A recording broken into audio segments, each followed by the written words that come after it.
ওমা কি হয়েছে? আমার ভাত বেড়ে দিয়েছো?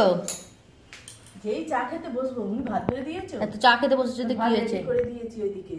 ও সেটা দেখতেই পাচ্ছ। হ্যাঁ ওই তো ওখানে ভাতের থালায় আলু হাতে বেগুন ভাজা ডাল। ডালটা আবার কি ডাল? মুসুর ডাল না মুগের ডাল? মুসুর ডাল হচ্ছে লেবু দিয়ে টকের ডাল।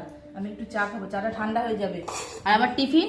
টিফিন এই তো রুটি একটা নিয়েছি, চা তুমি খাবো। যে বললে ঘুগনি হচ্ছে, এটা কই ঘুগনি? এটা তো আলু আর কড়াইশুঁটি দিয়ে খালি তরকারি। তো সবুজ মটর দিয়ে ঘুগনি নয়, এটা কি? এটা কি? এটা ঘুগনি? এটাকে তুমি তুমি তোমার বন্ধুদেরকে জিজ্ঞাসা করবে, কমেন্ট করতে বলবে যে এটা ঘুগনি নাকি। হ্যাঁ ঘুগনি। না এটা ঘুগনি নয়, এটা কড়াইশুঁটি আলু দিয়ে। দেখো আমার পাতে খেলে দেখো কড়াইশুঁটি উঠছে। তোদের তো জানি অনেক জ্বালা তোদের, কড়াইশুঁটি খাবি নি, এই খাবি নি। এখানে দিয়ে দিয়েছি এই যে সবুজ মটর দিয়ে, মানে ওই আর কি আলু দিয়ে তরকারি করেছি, একটা মিষ্টি দিয়েছি আর 3টে রুটি দিয়েছি।